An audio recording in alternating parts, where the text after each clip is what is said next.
മലയാളത്തിന്റെ പ്രിയ എഴുത്തുകാരി KR മീരയുടെ നോവലാണ് ആരാച്ചാർ. മാധ്യമം ആഴ്ചപ്പതിപ്പിൽ ഖണ്ഡശ പ്രസിദ്ധീകരിച്ച ഈ നോവൽ പിന്നീട് DC ബുക്സ് പ്രസാധനം ചെയ്തു. കൊൽക്കത്തയുടെ പശ്ചാത്തലത്തിൽ ഒരു പെൺ ആരാച്ചാരുടെ കഥ പറയുന്ന ഈ നോവൽ സമകാല ഇന്ത്യയുടെ രാഷ്ട്ര വ്യവഹാരത്തിന്റെയും ഇന്ത്യ ചരിത്രത്തിന്റെയും സൂക്ഷ്മതലങ്ങളെ അനാവരണം ചെയ്യുന്നു. പരമ്പരകളായി വധശിക്ഷ നടപ്പാക്കൽ തൊഴിലാക്കിയ വൃദ്ധാമല്ലി കുടുംബത്തിന്റെ കഥയാണ് ആരാച്ചാർ അനാവരണം ചെയ്യുന്നത്.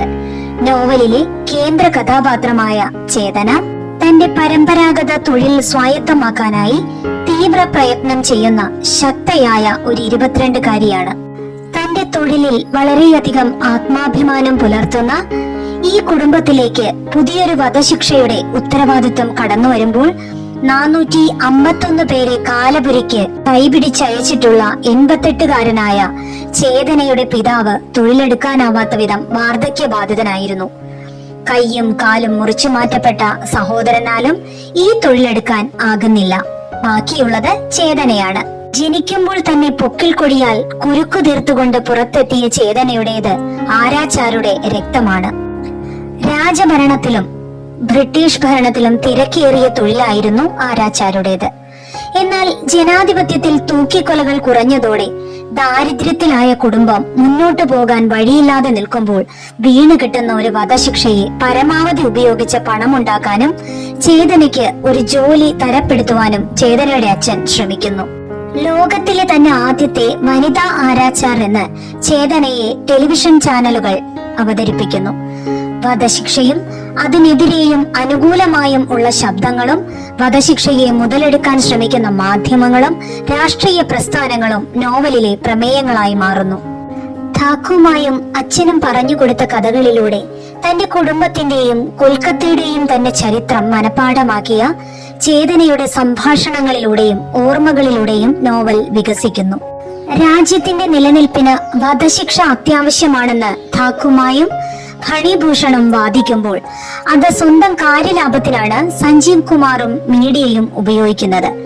എന്നാൽ അതിനോടെല്ലാം നിസ്സംഗ മനോഭാവം പുലർത്തുന്ന ചേതനയുടെ സ്വഭാവത്തിനും ചിന്താസരണിക്കും പടിപടിയായി ഉണ്ടാകുന്ന മാറ്റം നോവലിൽ ഗംഭീരമായി അവതരിപ്പിച്ചിരിക്കുന്നു. എന്തും ഏതും ബ്രേക്കിംഗ് ന്യൂസ് ആവുന്ന പുതിയ കാലത്തിന്റെ കലയായ ടെലിവിഷൻ റിപ്പോർട്ടിങ്ങിന് വേണ്ടി മാധ്യമങ്ങൾ കളിക്കുന്ന കളികളും ഈ നോവലിൽ വിഷയമാക്കിയിരിക്കുന്നു.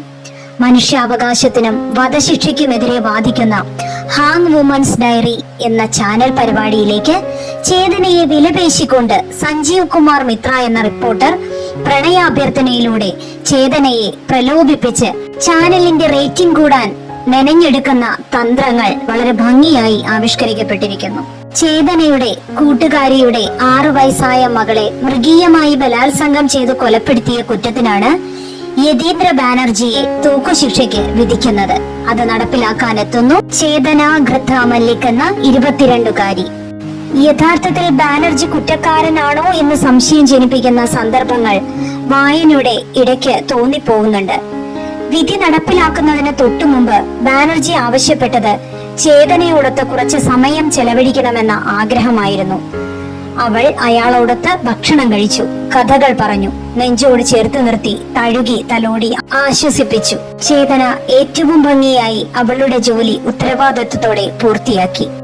കൊൽക്കത്തയുടെ പ്രൗഢഗംഭീരമായ സംസ്കാരത്തിലൂന്നി എഴുതിയ ഈ കഥ സിനിമയിൽ എന്നോണം വായനക്കാരന്റെ മനസ്സിൽ പതിയുന്ന രീതിയിലാണ് മീര ആവിഷ്കരിച്ചിരിക്കുന്നത്. 2013 ഓടക്കുഴൽ പുരസ്കാരം, 2014 വയലാർ പുരസ്കാരം, 2013 കേരള സാഹിത്യ അക്കാദമി പുരസ്കാരം, 2015 കേന്ദ്ര സാഹിത്യ അക്കാദമി പുരസ്കാരം, 2018 മുട്ടത്ത് വർക്കി പുരസ്കാരം ഉൾപ്പെടെ അനേകം പുരസ്കാരങ്ങൾ ഈ നോവലിനെ തേടിയെത്തി.